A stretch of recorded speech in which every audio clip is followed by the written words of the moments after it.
Contanos bien sobre el libro. Bueno, es de alguna manera el resultado de un compromiso conmigo mismo, ¿no? Es decir, cuando terminé de mi mandato, me dije, más temprano que tarde, tengo que dejar testimonio de esta experiencia, ¿no? Integrar en ese testimonio los planos reflexivo, práctico, político, filosófico, es decir, una amplia mirada integral sobre la Argentina, sobre el periodo que me tocó vivir dentro del Senado, con sus particularidades. Fue muy dinámico ese Senado, es el Senado que a los pocos meses de estar en mandato le tocó tratar nada menos que la 125, con todo lo que eso implicó en la Argentina del 2008, y de ahí en más no se paró, digamos, siempre fueron grandes debates extremos, abiertos a la población, con mucha presencia del pueblo en general, ¿no? Entonces fue muy rica la experiencia, fue alimento para el filósofo, como el filósofo fue alimento para ejercer la banca. ¿Qué es lo que te decidió dedicarte a la política? Siempre tuve una vocación por la cosa pública, desde joven, ¿no? Es decir, desde adolescente yo era un lector de política, tanto de historia y política argentina como de política internacional. Después, con los años, me especialicé muy fuertemente en la filosofía académica, pero la escritura, en sus diversas expresiones, siguió siendo para mí algo fundamental. Siempre busqué la manera de expresar también mi interioridad y mi articulación con el afuera, digamos, o con la vida pública. Entonces la política nunca estuvo ausente. A veces quedó en segundo plano porque lo ganó el arte o lo ganó la filosofía del primer plano. Pero en algún momento eso volvió también por circunstancias, por situaciones en las que te encontrás. Siempre ejercí, por ejemplo, cargos, bueno, siempre no, pero muchas veces ejercí cargos de funcionario en la Facultad de Filosofía y Letras de la Universidad de Buenos Aires. He participado en la vida política de la Universidad de Buenos Aires, más allá del tema partidario posterior. Y vayamos a los comienzos, cuando decidiste estudiar filosofía. ¿Por qué filosofía y no otra carrera? Es difícil. Si la pregunta por qué apunta a una causa, la ignoro, ¿verdad? Más bien te puedo dar reflexiones circunstanciales del momento en que tomé la decisión. Fue un deslumbramiento conocer ciertas fuentes filosóficas de primera mano durante el quinto año de mi secundario, pero ya venía antes con cierto tipo de lecturas que marcaban una búsqueda. Yo te diría que una búsqueda por los fundamentos o por los sentidos integrales en que pueda articularse la realidad, ¿no? La búsqueda por el fundamento, la búsqueda por el sentido, eso marcaba básicamente las preguntas que me hacía, preguntas por el origen, preguntas por las razones o las causas, de la propia vida individual, de la comunidad, de la sociedad y también del mundo como tal. Esas búsquedas fueron después canalizándose hacia la filosofía cuando encontré obras de grandes filósofos a los que leer, de los que aprender y con los que también discutir o ir incorporándolos a mi propio lenguaje, a mis propias armas reflexivas, ¿no? Y así el bagaje se fue juntando, llegó el momento de decidir la carrera y dije filosofía, claro. ¿Y la escritura? La escritura viene de mucho antes. La escritura comenzó por ser una escritura de canciones. Yo también tocaba el piano, entonces hacía canciones con letra y música. Eso cuando cuando adolescente, ¿no? También ensayé guiones de cine, de cortometrajes, algún que otra novela muy incipiente. O sea, por ese lado entré a la escritura. Luego vino la filosofía cuando ya me dediqué sistemáticamente a ella. También sos poeta, que leí al comienzo, ¿no? Claro. ¿Y cómo unís la poesía con, por ejemplo, la política?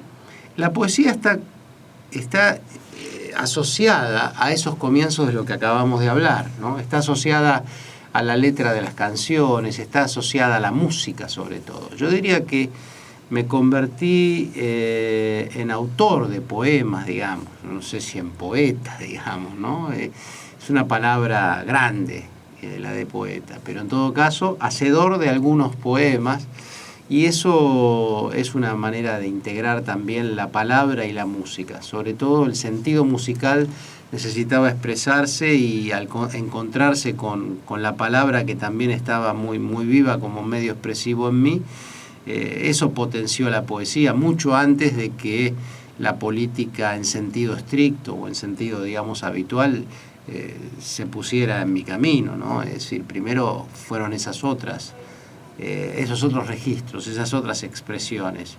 Así que no es que se presente la situación en donde el poeta y el político deben conciliarse. Son dos dimensiones, cada una de las cuales vive su vida. Yo como poeta soy más bien un poeta lírico que un poeta épico. Hoy hay poca poesía épica. Tal vez la poesía épica es más inmediatamente evidente en su cruce con la historia y con la política que la poesía lírica, ¿no? Pero tenemos grandes intelectuales comprometidos con la cosa pública, incluso revolucionaria en la historia del pensamiento y del arte, y que al mismo tiempo han sido grandes poetas, ¿no? Es decir, hoy la poesía está muy distanciada, como si fuera una cosa de pocos, de capilla o de élite, o de la vida fragmentada que encuentra en la poesía un rincón donde seguir cultivándose en un mundo que es más bien antipoético en su ritmo y en sus formas, ¿no? Pero de todas maneras, esa poesía, cuando está viva, cuando está comprometida con el quehacer poético, esa poesía, digo, nos lleva al corazón, al mismo corazón que es la vida en común, ¿no? La poesía es un canal abierto a la vida en su conjunto, y la política también, porque la política es una acción colectiva, es una dimensión colectiva y comunitaria de la propia vida, ¿no? Así que poesía y política se encuentran en algún punto, no completamente, pero en muchos puntos se encuentran en esa dimensión comunitaria de la que viven, en la que viven. Vos recién dijiste que en un mundo antipoético. ¿Por qué? Porque es un mundo muy atravesado por dispositivos abstractos, económicos, tecnológicos, pero no de una alta tecnología, sino de una tecnología subordinada al consumismo. Entonces, en ese mundo, la pausa, el silencio, la contemplación, la maduración que requiere el vivir poético, incluso en el consumo de las imágenes. La poesía es imagen, pero es otra imagen que la tiranía de la imagen espectacularizada de nuestro mundo común, ¿no? Entonces, vivimos en la sociedad del espectáculo. Allí la imagen está capturada como espectáculo, como instantaneidad, como esquema, previamente ya leído, ya hipersignificado por múltiples códigos. La imagen de la poesía es una imagen creativa, co-creada cada vez en cada lectura, por quien recibe el poema, por quien lo da, porque no hay tanta diferencia entre uno y otro, sino que es un encuentro con una dimensión en donde se está en el límite de lo humano y lo no humano, en el límite del sentido y del no sentido.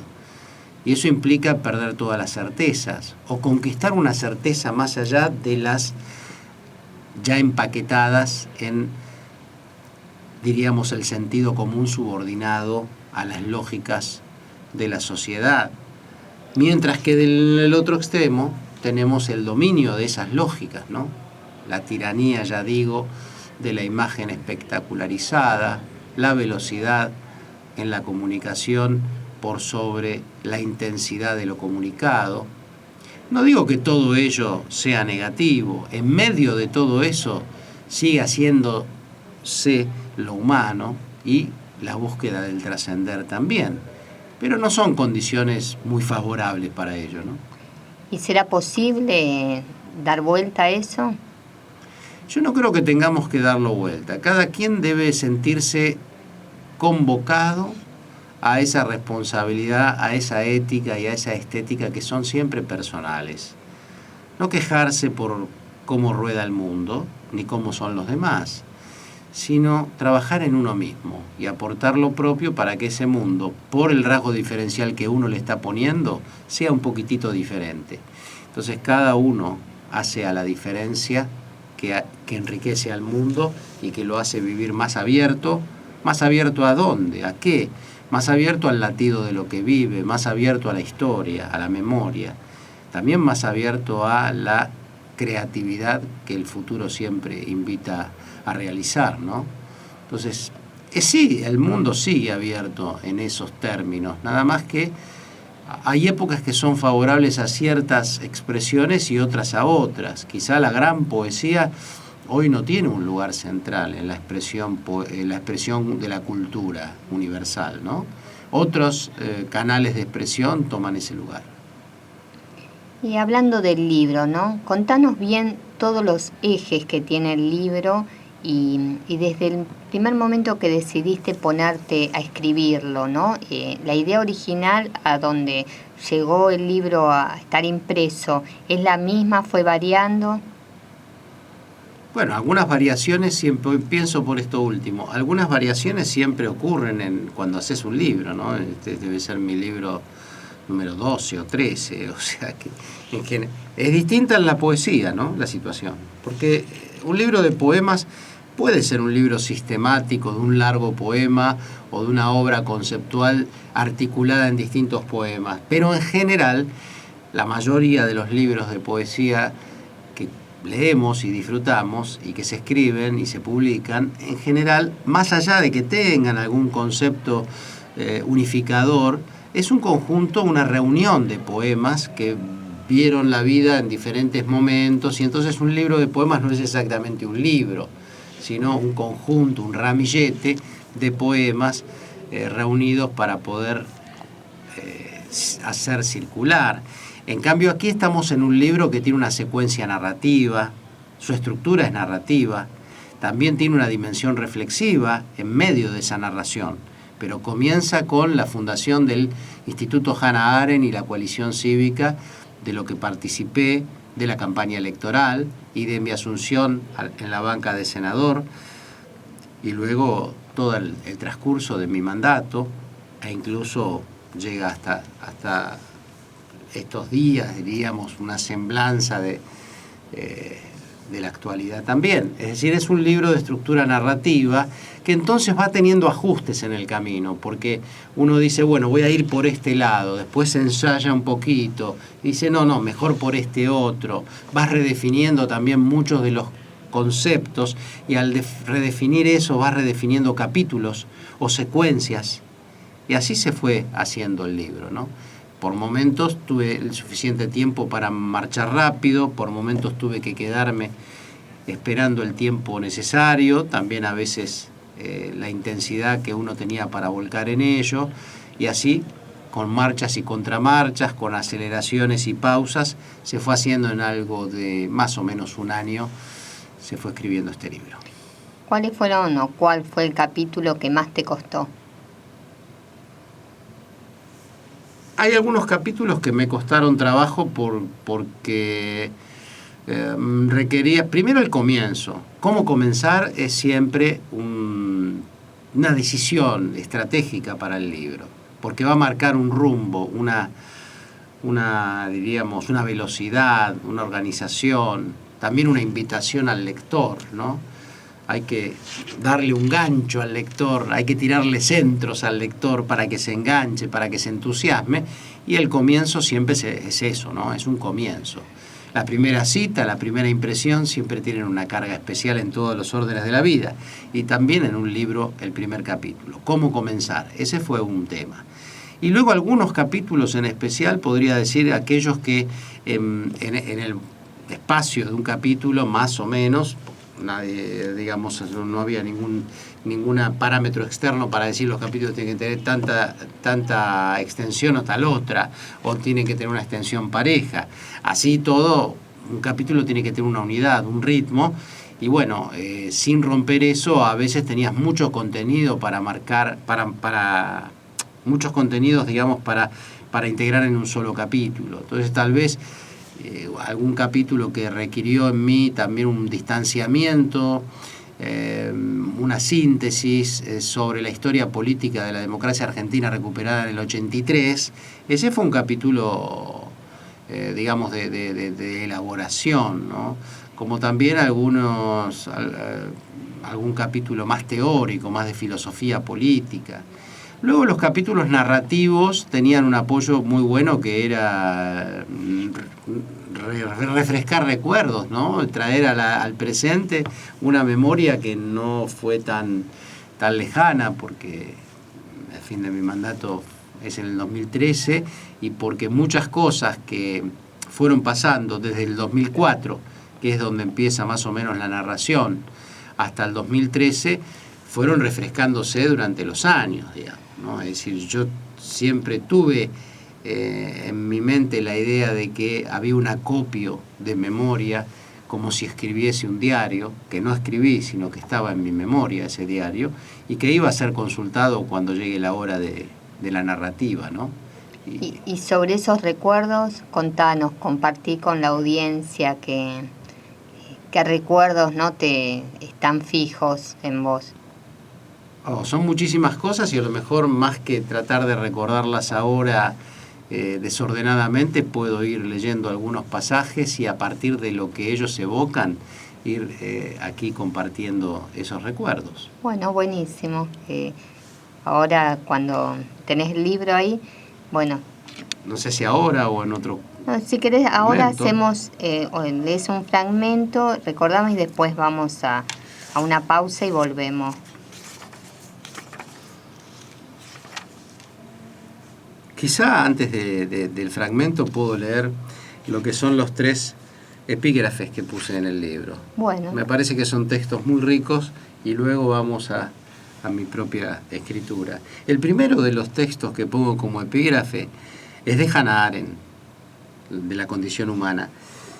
¿Por qué Hannah Arendt? Además de por su lucidez como filósofa política, porque así se llamó el instituto que hicimos junto a Carrió y muchos otros al comienzo de esa reunión que después derivó en la coalición cívica. Entonces me parecía que un texto de Hannah Arendt, alusivo al movimiento que el libro recoge, al movimiento del que trata de dar cuenta el libro, que es la relación entre aquel que fue el senador y el que ahora es quien escribe esa experiencia, me parece que este texto que leo ahora de Hannah Arendt es muy elocuente. El problema estriba en que cualquiera que sea el carácter y contenido de la subsiguiente historia, ya sea interpretada en la vida privada o pública, ya implique a muchos o pocos actores, su pleno significado solo puede revelarse cuando ha terminado. Lo que el narrador cuenta ha de estar necesariamente oculto para el propio actor, al menos mientras realiza el acto o se haya atrapado en sus consecuencias, ya que para él la significación de su acto no está en la historia que sigue. Aunque las historias son los resultados inevitables de la acción, no es el actor, sino el narrador, quien capta y hace la historia. Está muy bueno, sí, realmente. Entonces, lo primero que el libro le dice al lector es esto. Mirá, estoy completando aquella historia que el actor senador protagonizó, pero en una dimensión que era distinta a aquella en que el libro da cuenta. Aquel actor vuelto narrador ha completado el acto de claro, manera. La verdad que está muy bueno. O ha completado su sentido. Muy buena elección. El segundo epígrafe es un epígrafe raro, un epígrafe que es una especie de broma conmigo mismo y con mis colegas del Departamento de Filosofía. Porque yo, como licenciado primero en filosofía y luego doctor en filosofía, mis temas de tesis fueron sobre la obra de Ludwig Wittgenstein, y luego ese filósofo fue una fuente permanente para mi trabajo de filósofo, ¿no? Y para mi enseñanza, para mi escritura, mi producción, mi modo de hacer filosofía. Y deja una marca un maestro filósofo. Más allá de que uno después ya no se dedique a su obra, lo ha incorporado, si realmente ha sido un maestro, ha quedado incorporado en tu práctica filosófica. Y encontré un fragmento de Wittgenstein que dice así: supóngase que la oración es la siguiente. Esta tarde N fue al Senado. La oración es más que un mero sonido para mí. Evoca en mí, por ejemplo, la imagen de un hombre en las cercanías del Senado. Pero la oración y esta imagen no son meramente un sonido más, una imagen lánguida. Supongamos que la proposición de arriba evocara en mí una imagen muy clara de N en camino al Senado y que en esa figura se observara también el sol que se pone. Muy bueno. No tiene nada que ver con el contenido político. Él es un filósofo que analiza el lenguaje y ese es un ejemplo como cualquier otro de análisis del lenguaje. Pero ocurre que habla del Senado y que de golpe se corre hacia lo poético, con esa imagen del hombre cercano al Senado en el poniente, con el sol que se oculta. Y yo la uso después en el libro. Finalmente, poesía. El último epígrafe, y esto muestra esa condición también, es estar en la prosa y en el poema, de mi caso diríamos, un poema de Cavafis, que se llama Esperando a los bárbaros, y dice así: ¿por qué esta inacción en el Senado? ¿Por qué están ahí sentados sin legislar los senadores? Porque hoy llegarán los bárbaros. ¿Qué leyes van a hacer los senadores? Ya legislarán cuando lleguen los bárbaros. Algunos que han venido de la frontera van diciendo que ya no existen bárbaros. ¿Y ahora qué será de nosotros sin bárbaros?